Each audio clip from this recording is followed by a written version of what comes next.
Welcome to O Icarus.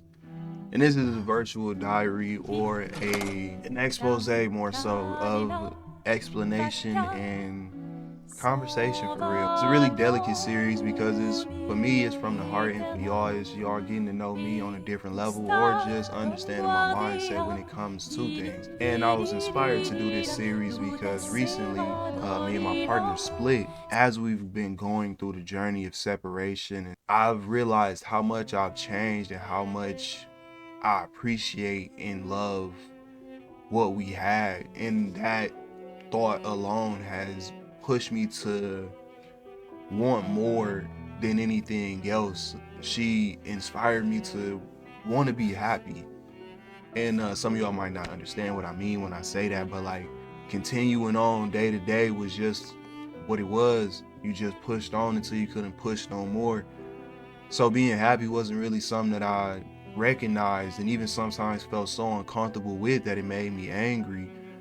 But she made me want that. She made me want to live on. Cause little personal little tidbit, I didn't want to live past 25. And when I say that, I'm not asking for no sympathy or no bullshit like that. Like even that statement, I don't want no sympathy or no bullshit like that. It was how I directed myself and how I carried myself within these situations. I would always discredit my need for empathy, my need for compassion, and my need for love. I would always discredit it by saying that it was bullshit, that saying that it was just so meaningless. My goal on this journey for myself is to overcome that, to admit that I want that.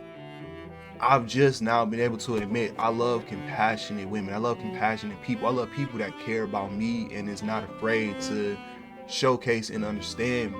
I love that because it felt so refreshing, because I felt so alone so much in my life, because I was a star child in my family because I'm both my parents first and I'm their oldest. Put a highlight on me for some time, but then it faded. The light faded, the cameras faded, the care disappeared. And over time, it more so settled in as my mama was going through her depression and her marriage. How alone I was really just continued to set in, because as I was in the 7th or 8th grade, I sat there one day looking out the window. I don't want to feel like this the rest of my life. I don't want to be sad like this forever. I don't want to feel as sad as I am right now. And if I am, I'm just not gonna be here. Like that's almost 25 years of just being sad, just being hurt, feeling alone, feeling like I can't escape. A narcissistic mindset that motivated me to like keep pushing on with myself. But every time I would always feel, I'm like, I'm not gonna do that to myself because I feel like this world need me, and it would keep me going, and it would push me and it would drive me and stuff. But every time I slow down, every time I sit, think, chill, the depression would be right there.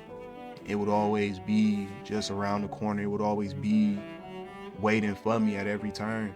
And it was tough, and it was something that I tried to ignore. It was something that I tried to act like wasn't there. And over the course of me and her relationship, it was showcased in so many different forms. It was something that ruined the relationship, if I'm being honest. And like, it's not her fault. She did all that she could for me, and she set me on this brighter path, learn to enjoy myself.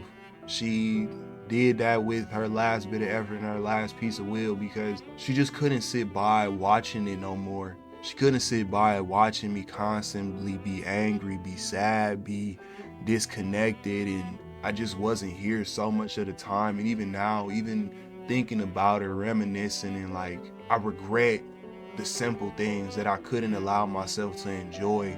I couldn't allow myself to feel nakedly happy. I couldn't allow myself to just embrace the joy of being with somebody and somebody understanding and wanting to talk to me. I felt so uncomfortable by the fact that she just loved me. So it caused such a rift within a relationship that I tried to fight back against for so long, and I did win the battle for the most part. Like right now, I can tell y'all that I want to be happy. I can say that comfortably, I can say that loudly, and I can say that proud. But it was still a little too late. She tried for 2.5 years. I feel like 2.5 maybe an exaggeration and stuff like that, but I will always give her that credit of trying for as long as she did. We was together 4 years. It was a tough journey nonetheless, but one of the things that I highly valued throughout it was the communication and the opportunities for understanding that she gave me, because she didn't demonize the fact that like I struggled with these things. She gave me the room to grow past these things, and it did take me a second for some of the more basic things like friendships was something that I struggled with. I only have one friend in my life right now, and even me and him, we don't talk frequently. We have a stereotypical internet boys guys relationship and shit, and I don't want that. I don't want I don't want to keep going months without talking to my best friend. I don't want to continue sitting idly by while so much of myself, my life, and what I care about is going. And so with this start of this series and the start of this journey, I wanna try to do these like at least once a week.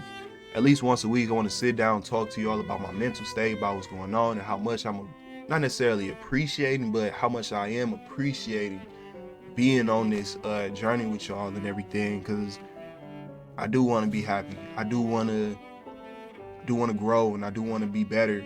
Because I know it's a lot of people looking at me, and I know if I just stayed how I am, stayed how I was, I wouldn't be no better for y'all than the people that was in my life. And so with all that being said, man, I just want to say from the bottom of my heart, top of my skull, I love y'all. I can't wait to do it again, bro. And I want to welcome y'all to Old Icarus.